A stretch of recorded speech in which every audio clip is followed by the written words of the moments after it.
welcome back to DXB today. I hope your day's been good. I hope we are enlightening you this evening as well. Big focus for us on, well, a whole host of topics: neurodiversity, autism, ADHD, dyslexia and more, and our greater awareness of each of these conditions. And let's meet our next guest now. As a mum who has been through her own neurodiverse challenges during her life, and then with her own children who have autism, she is now educating but also training others across the whole of the Middle East when it comes to inclusion. Please welcome Louise Dawson. Louise, absolutely brilliant to have you with us here as well. Thank you for inviting us. Looking forward to getting into this one, that all important I word, inclusion. But I suppose before then, we have to get to the J word. Why are we as human beings so judgmental? Oh, I have no idea why we are judgmental. So, Dr. Dawson now. Oh, yeah, no, I'm not a doctor. Just clarifying that. So I think that it's human nature, and I think that it's survival of the fittest, and it's that need to win, that need to be better, that need to survive. So I do think it's an innate feature, but we're humans with brains, and we should learn to curb that. I think that's the learning that we need to do. Yeah. As an autism dad, I'm very interested to maybe ask you about education when it comes to autism. The work that you do is incredible, but Thank you. It's very challenging for us as autism parents to, put our, sons or daughters in schools. What's the sort of, not advice, what can we do in order to make that a reality and for them to be really included in the education system? It's a really big subject, and it's a really complex response. I am an autism mum myself, got 3. I'm autistic ADHD myself. I have lived experience of school rejection, exclusion, you name it, left school with no qualifications.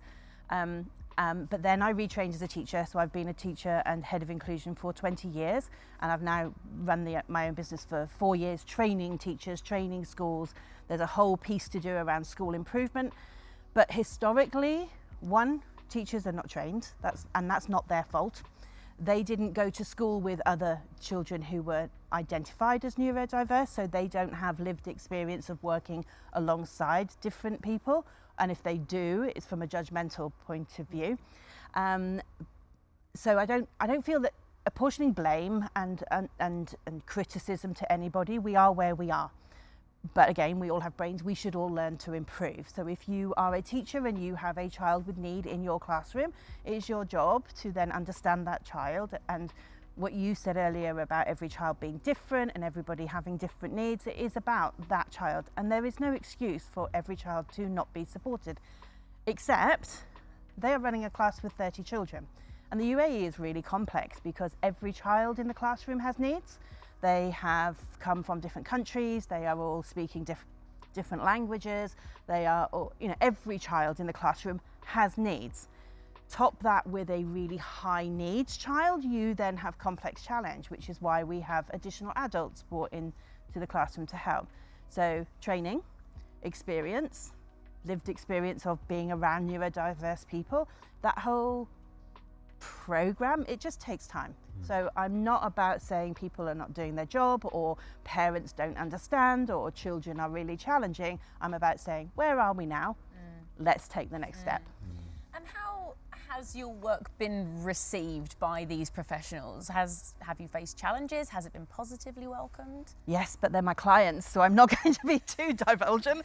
Okay, what about the ones that don't pay you? No, I'm only joking. Exactly. But genuinely, has there ever been kind of any pushback where, say, a higher management has brought you in, but perhaps more people on the ground floor aren't so receptive to it? So I think every environment I go to, again, like every child, every environment, every school, every leadership team, there is diversity in those people too, and in those environments. So again, complex and challenging.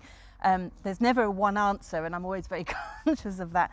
Have I experienced it? Absolutely. As a neurodiverse person in the classroom, as a student doing my degree at 35, as a senior leader in a school, yes, I have sat across the room. We don't need children with autism in the school. I have sat in those environments. And some people you can help to move forward and some people you can't, and you have to know where to focus your energy. Fair. One of the things about working for myself is I am only ever at a table where I'm invited. And that's kind of why I came out of schools, is so that I'm in an environment where you want to hear my voice. And if people want to hear it, I'll talk. And if you don't, then you carry on and do your thing. You do. I can't help everyone.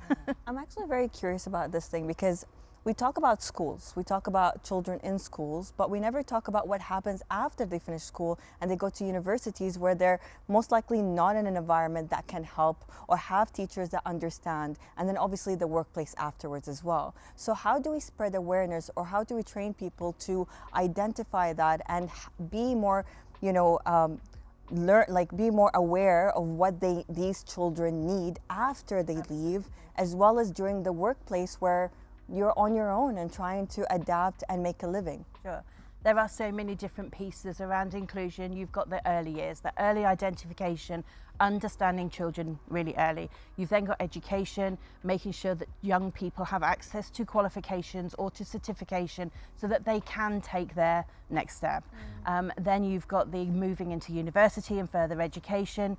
Are there vocational courses? Are the university staff trained? They're, again, a huge complex piece. And then transitioning out into the workplace. One of the pieces of work we did in my first year, which I'm incredibly proud of, was a hotel approached me. They had an application from an adult with autism who's 22, hadn't been in education, hadn't been in school, COVID hit, and we trained every single member of staff in that hotel. And then we trained him how to transition into that hotel. And we kind of, well, the way that we operate is we swoop in, we support, and then we slide out until they're independent. And that is a huge piece. So, and then it's adults. We have a lot of children being identified.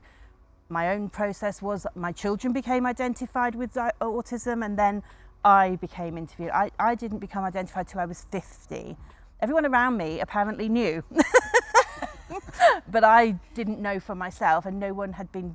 I don't know if they hadn't been brave enough, because I'm quite outspoken, but I think they thought I knew, because I'm an autism champion, and that's what I made my career out of. We're almost out of time, Louise, but just to sort of wrap up on this one as well, and just sort of following on from that, you know, and as much as we say more could be done, there is greater awareness now, and we are talking about it, and there's a more open forum as well.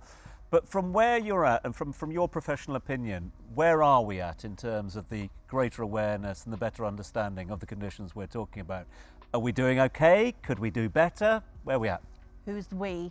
The world. The world? Actually, not the world. No, it's Dubai. not the world. Let's do talk about Dubai. the UAE, because the UAE is phenomenal.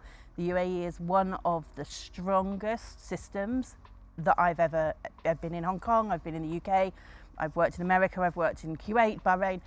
UAE is phenomenal. The Ministry of Education, specifically ADEC and KHDA, and I've done quite a bit of work in RACDoc. We are so far down the road in terms of acceptance. We talk about the Arab culture. I think you said about the Arab culture. It's everyone is at a different stage on the journey. I would say that Arab culture is far more inclusive of than many cultures, because you have the traveller, you have the you accept how many different nationalities into this country, how many are included in shops, in food, in every aspect of our community here. So I think that if we're talking UAE, we are so far down the road, and we are leaving everyone in our dust, 100%. That's